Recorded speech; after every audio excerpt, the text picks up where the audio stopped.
करते alpha is 1 minus P तो 1.5 તમે એક્સ અક્ષ ઉપર જુઓ. Suppose this is 1.01, this is 0.02. એ બે વચ્ચેની જે રેખા છે ત્યાંથી તમે એક વાય અક્ષને સમાંતર રેખા દોરી અને ત્યાંથી એક્સ અક્ષને, તો પી ડેશ જ્યારે 0.05 થયું તો તેની સામે તમને પીએ કેટલું મળ્યું? 0.8.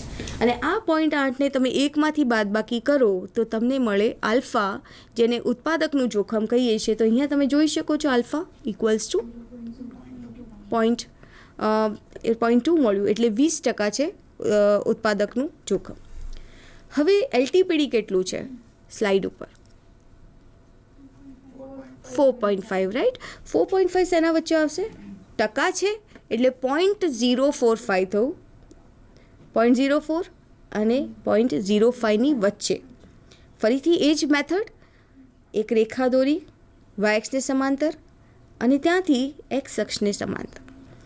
આ જે વેલ્યુ મળી તેને આપણે શું કહીએ છીએ? પીએ. બરાબર? પીએ લગભગ તમને એવું મળ્યું 0.18 જેટલું, લગભગ. અહીંયા આશરે, આપણે ઓરિજિનલ ગ્રાફ નથી વાપરી રહ્યા. So for LTPD we got PA 0.018. Now from LTPD what we get? Beta. So beta is having a value 0.018. તો આલ્ફા કેટલું હતું? 20% અને બીટા કેટલું છે? 18%. તો આ જે યોજના છે આપણી, એક નિદર્શન યોજના જેની વાત કઈ હતી? 1102. આ યોજના કોના માટે વધારે સારી છે? ઉત્પાદક કે ગ્રાહક? હા, કારણ કે ઉત્પાદકનું જોખમ અહીંયા 20% છે. ફરીથી તમે સ્લાઇડ ઉપર એકવાર જુઓ. આલ્ફાની વેલ્યુ 20% છે, બીટાની વેલ્યુ 18% છે. કયું ઓછું છે? ઓછું છે. એટલે ગ્રાહકનું જોખમ ઓછું છે અને ઉત્પાદકનું જોખમ વધારે છે. તો આ યોજના કોના માટે વધારે સારી છે? ગ્રાહક માટે સારી છે. તો જો એવો નિર્ણય લેવો હોય કે આપેલ યોજના કોના માટે વધારે સારી છે, તો તમે આલેખ ઉપરથી આલ્ફા બીટા મેળવી શકો છો. નેક્સ્ટ, એએસએન વક્ર. ખૂબ જ સરળ, સૌથી સરળ વક્ર હોય તો એએસએન વક્ર છે.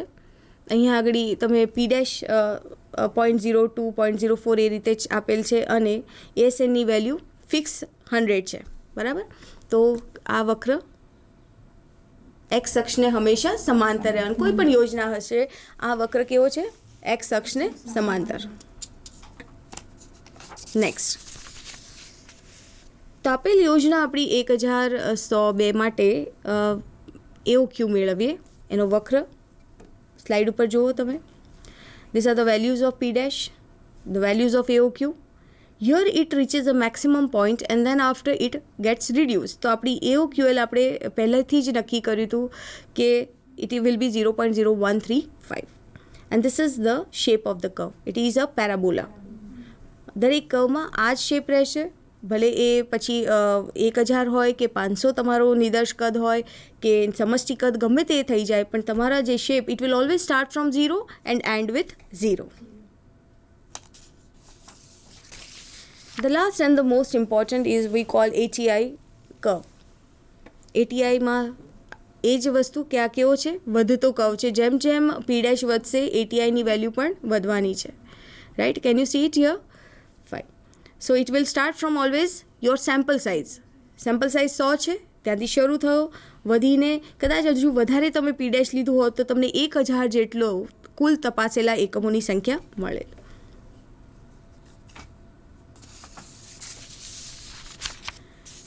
તો વિદ્યાર્થી મિત્રો, આપણે આજે એક ખૂબ અગત્યનો પ્રશ્ન, જે એક્ઝામિનેશન પોઈન્ટ ઓફ વ્યૂથી પણ કાફી અગત્યનો છે, કે ઓસી વક્ર, એએસએન વક્ર, એઓક્યુ વક્ર અને એટીઆઈ વક્ર કોઈ પણ યોજના માટે કેવી રીતે દોરી શકાય.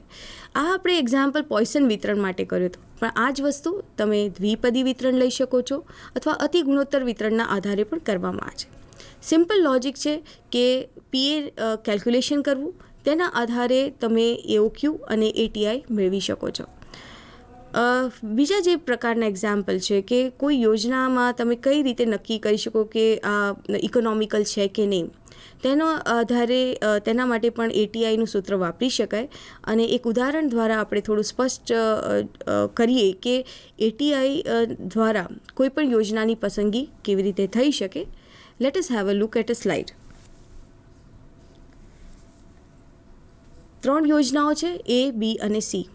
ત્રણેય યોજનાની અંદર સમષ્ટિ કદ સમાન છે. It is 1000, 1000 and 1000 here. The sample size is increasing here. First it is 100, 170 and 240. You can also observe that C ની વેલ્યુ જે સ્વીકૃતિ અંક કહીએ છીએ, acceptance number, first is 0, 1, 2. Now I want to find that which is the best one. આની અંદર શ્રેષ્ઠ યોજના કઈ છે. જો આલ્ફા અને બીટા મેળવવું હોત તો તમારી પાસે 2 વસ્તુ હોવી જોઈતી હતી, એક્યુએલ અને એલટીપીડી. આ પ્રશ્નની અંદર ક્યાંય પણ એક્યુએલ એલટીપીડી નથી આપ્યા, પણ ખામી પ્રમાણ પી ડેશ આપેલું છે. તો એનો મતલબ એવો થાય કે પી ડેશના આધારે તમે શેની ગણતરી કરી શકો છો, પીએની, અને પીએના આધારે તમે મેળવી શકો છો એટીઆઈ.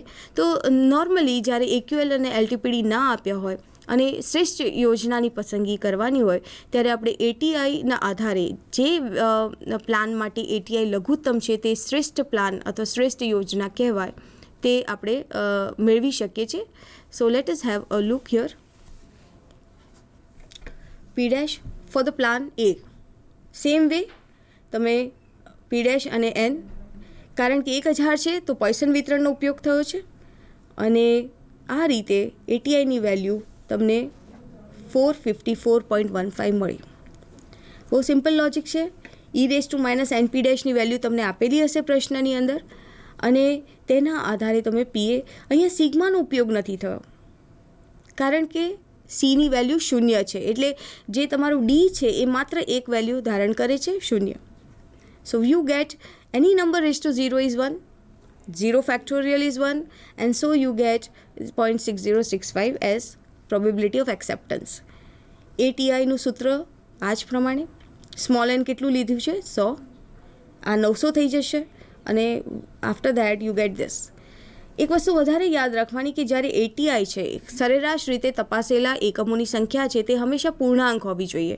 તો અહીંયા 454.15 છે તો આપણે એને રાઉન્ડ કરીએ, 454 થશે. પ્લાન બીની વાત કરીએ. પ્લાન બીમાં યાદ રાખીએ કે સ્મોલ એન 170 છે અને સીમાં 240 છે. સીની વેલ્યુ 1 અને 2 છે. આગળ વધીએ પ્લાન બીના કેલ્ક્યુલેશન માટે. Right, you can see on the slide first of all NP dash 170 into 0.005. D 2 values છે એટલે તમારો સરવાળો અહીંયા આગળ કૌંસની અંદર ડીની કિંમત 0 અને 1 લેતા finally you get PA is equal to 0.79 and ATI જે છે 343.7 એટલે લગભગ 344 જેટલું લઈ શકે. પ્લાન સી તે જ રીતે પ્લાન સી માટે એન કેટલું હતું, 240. Very nice. 240ની અંદર એ જ રીતે પી ડેશ ગુણતા તમને 1.2 મળે. સૂત્ર હવે ડીની વેલ્યુ સી 2 હોવાને કારણે તમારી પાસે ડીની કેટલી વેલ્યુઝ છે, 3 values. So D is 0, then here d is 1 and d is taken 2. So after this addition finally you get PA and ATI is 331.61. So what is your interpretation? So let us have a look at this table. આ ટેબલની અંદર તમે સ્પષ્ટ જોઈ શકો છો કે પહેલી યોજના માટે એટીઆઈની વેલ્યુ છે 454, બીજા માટે 344 and third one is 332, right? So which is the better one? સૌથી ઓછો ખર્ચો, સૌથી ઓછા એકમો સી માટે છે તો તેના જોડે સંકળાયેલો ખર્ચ પણ લઘુત્તમ હશે. સો આઈ કેન સે એટીઆઈ ના આધારે શ્રેષ્ઠ યોજના કઈ છે, યોજના સી છે. સો આપણે આ જોયું કે એટીઆઈ એએસએન કરતાં વધુ ઇફેક્ટિવ કોન્સેપ્ટ છે અને સામાન્ય રીતે એટીઆઈ અને એઓક્યુનો ઉપયોગ વ્યાપક રીતે થાય છે એક્સેપ્ટન્સ સેમ્પલિંગની અંદર.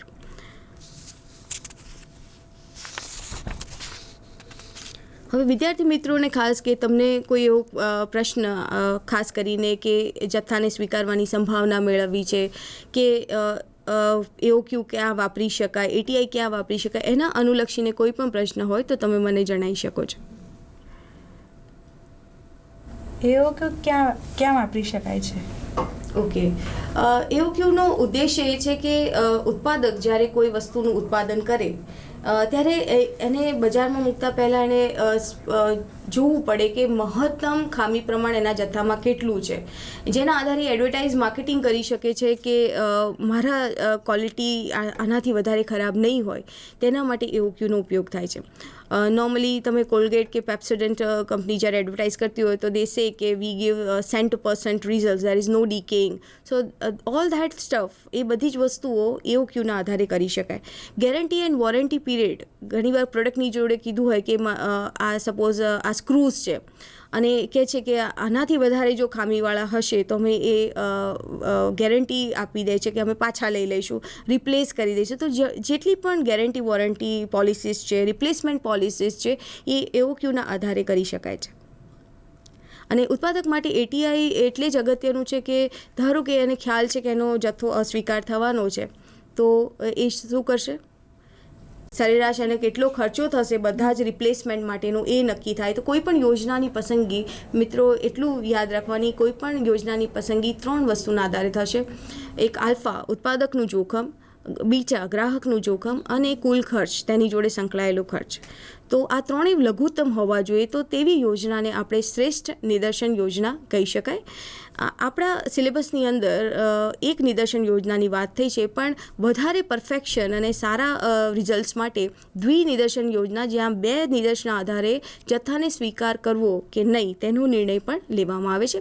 ઓફકોર્સ દ્વિનિદર્શન યોજનામાં ખર્ચ વધારે થાય છે, પણ એના સાથે ક્વોલિટીનું એશ્યોરન્સ પણ વધારે મળે છે.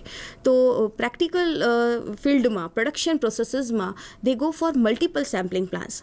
નાઇધર 1 કે 2 નહીં, પણ એ લોકો ઘણીવાર 7 થી 8 નિદર્શના આધારે કોઈ પણ જથ્થાનો સ્વીકાર કે અસ્વીકારનો સંભાવના મેળવે છે, એના વિશે નિર્ણય લેવામાં આવે છે. સો મિત્રો, આપણે જાણ્યું કે ડિસિશન મેકિંગ, ખાસ કરીને સ્ટેટિસ્ટિક્સનો એક બહુ મોટો રોલ છે. આપણે માત્ર અત્યારે તો વિતરણની જ વાત કરી કે આ 3 વિતરણ કેટલું અદ્ભુત આપણને રિઝલ્ટ આપી શકે છે કે ઉત્પાદક પોતાનો માલ બનાવ્યા પહેલાં અને ઘણીવાર બજારમાં મૂક્યા પહેલાં જાણી શકે છે કે એનો રિજેક્શનનું પ્રોબેબિલિટી શું છે કે એક્સેપ્ટન્સની પ્રોબેબિલિટી શું છે. સો સ્ટેટિસ્ટિક્સનો જે રોલ છે ઘણો જ ઇમ્પોર્ટન્ટ થઈ જાય છે as far as decision making is concern.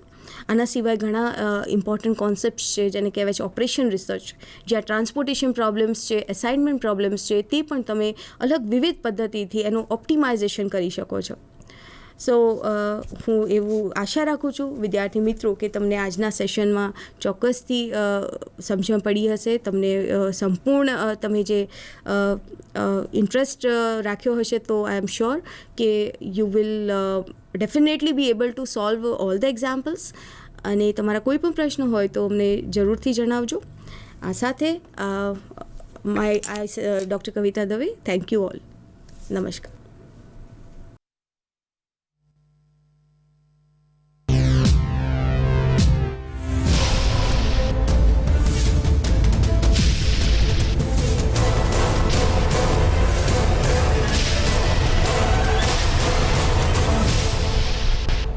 Sandhan, All Gujarat Integrated Classroom. સેટેલાઇટના માધ્યમથી જોડતી કડી એટલે સંધાન.